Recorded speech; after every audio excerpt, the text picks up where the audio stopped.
Mtazamaji wa Faruku Online TV, nyuma yangu ni ukumbi wa kata hii ya Chuno hapa halmashauri ya manispaa Mtwara Mikindani, ambapo leo hii basi hapa kumefanya kongamano la vijana, kongamano ambalo limeweza kuwakutanisha baadhi ya vijana kutoka kata hii ya Chuno, lakini pia wawezeshaji masuala ya kiuchumi, na kubwa zaidi hapa vijana pia wameelezwa fursa ambazo wanaweza kuzifanya na kujikwamua kiuchumi zaidi.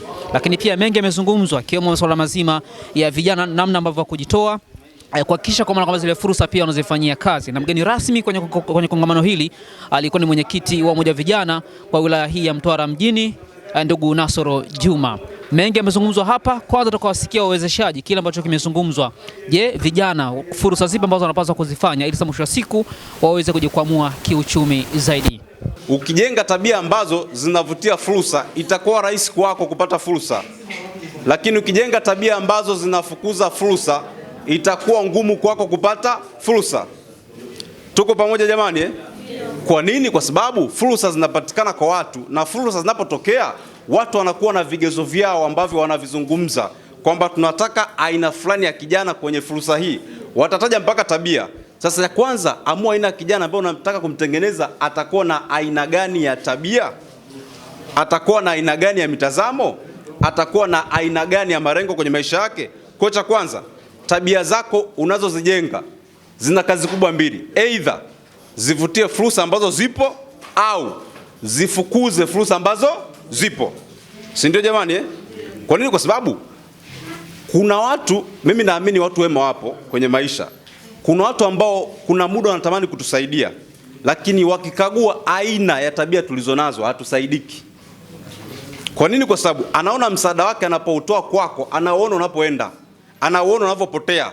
Hata kama ni mtaji anaona kabisa unakoenda. Kwa nini? Kwa sababu tabia tunazozijenga vijana, kuna tabia ambazo zinafukuza fursa kwenye maisha yetu. Cha kwanza, jenga aina tabia ambazo zinavutia fursa kwenye maisha yako.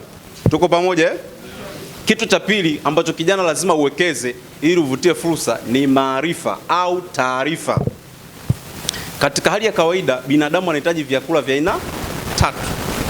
Chakula cha kwanza ambacho ndicho tumekizoea sana wako, ili uwe na afya nzuri, ili uwe na nguvu, ili uongezeke kiumbo, unatakiwa kula chakula, si ndio?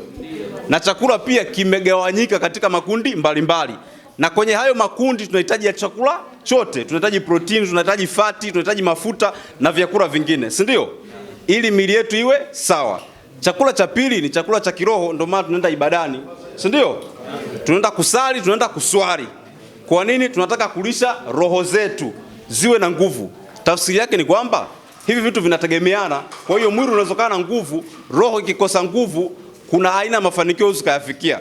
Chakula cha tatu ni chakula cha akili, ambacho sasa ukiingia kwenye Instagram yako, ukiingia Facebook yako, ukiingia TikTok, ukiingia status kwa mtu, kila ambacho unakisoma unalisha nini? Akili yako, si ndio? Sasa katika hali ya kawaida chakula cha mwili tunaweza tukawa wachaguzi wazuri sana. Yaani uwezo kaenda jalalani au kula chakula kichafu kwa sababu unajua kitafanya nini? Kitakudhuru, si ndio? Vivyo hivyo akili yako kiilisha chakula kichafu. Mambo ya kimsingi yameelezwa na watoa mada wote. Mimi sitaki kurudia kwa sababu nikirudia nitachukua muda mwingi wa kueleza. Meeleza na maoni yenu. Mmefikisha ofisi ya mbunge, ofisi ngazi ya kata, na yapo ambayo sisi kama ofisi ya jumuiya ya umoja wa vijana nikisimamiwa na mimi mwenyekiti na mtendaji mkuu wa jumuiya na kamati ya utekelezaji, kwanza tumeyabeba na tunakwenda kuyafanyia kazi. Lakini nitawaomba na nyewe kama wenzetu, sasa wenyewe ni vijana, haijalishi upo chama gani, tunataka tuone mabadiliko ya elimu tuliopata hapa kwenda kuitumia na kwenda kuifanyia kazi. Kama tutokwenda kutengeneza utaratibu tuliozungumza hapa, maana yake hata kikao kijacho tutatumia muda mwingine kuelezana haya bila kuona matokeo. Na matokeo haya yanatakiwa yaanzie kwenu nyie, ili sisi changamoto ambazo mtazipata kwenye matokeo hayo, sisi kwetu tubebe kama viongozi, tufikishe eneo jingine ambalo hilo eneo litakwenda kuwasaidia. Mmezungumza fursa. Yupo mtu kafika mbali sana akazungumzia fursa ya kunguru peke yake. Na mimi tu niseme na nitaendelea kusema kwenye vikao, wewe ni mwenzangu sana. Mimi natamani kuona halmashauri na sisi kama chama Yaani taarifa ikitoka iende ikawaguse watu waache wenyewe. Na hilo tutaendelea kulisema, na Mheshimiwa Waziri ambaye ndio mbunge wa jimbo la Mtwara mjini, mimi ni mjumbe mwenzangu wa kamati ya siasa ya wilaya. Kwenye moja ya vipaumbele vyake, hata leo asubuhi wakati natoka nyumbani nilimwambia naenda Chuno, akasema mwenyekiti, kwanza kawasalimie vijana wa kata ya Chuno, na nenda kawaambie mimi niko pamoja nao, lakini nitataka kuona mimi wakati nawatumia na wao wananitumia. Yaani usikae tu barazani unasubiri upate fedha. Huwezi kupata fedha. Hata sawabu msikitini ukienda kulala tu kule bila kuswali, bila kumwomba Mungu hutapata kitu chochote. CCM oyee. Naitwa Mariamu Mohamed Chimbwai, diwani wa kata hii ya Chuno. Leo nimefurahi kuona kongamano letu la vijana.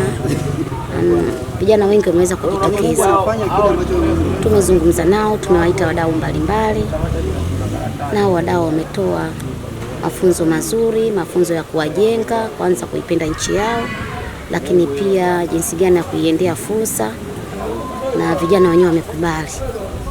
Wamefurahia hayo mafunzo, na mimi kama diwani wao nimewahakikishia vijana kwamba nitajitahidi kuwatafuta taasisi mbalimbali za kifedha ili kuja kuwapa mafunzo jinsi gani ya kutumia fedha vizuri, kuwa na ile hali ya fedha kuitunza, kujiwekea akiba.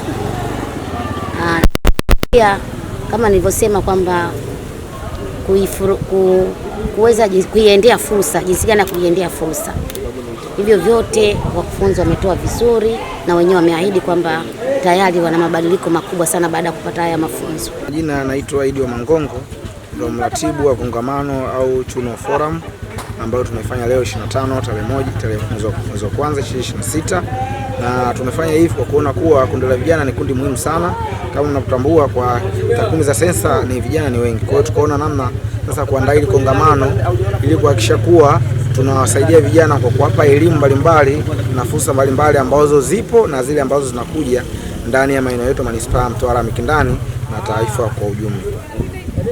Mwitikio wa vijana ulikuwa mkubwa na ni mzuri, na vijana wamefurahia, na wataalamu wetu ambao wametoa elimu katika kongamano letu, vijana wamepokea vizuri, na imani yetu ni kwamba itaweza kuwasaidia kutoka hapa tulipo na kusogea mbele katika fursa mbalimbali ambazo zipo na zinakuja katika maeneo yetu ya Chuno na manispaa kwa ujumla. Kutokea hapa ukumbi huu uliopo hapa kata ya Chuno, manispaa Mtwara Mikindani, mimi sana ziada. Naitwa Faruku Ngonyani na hii ni Faruku Online TV. Bye bye.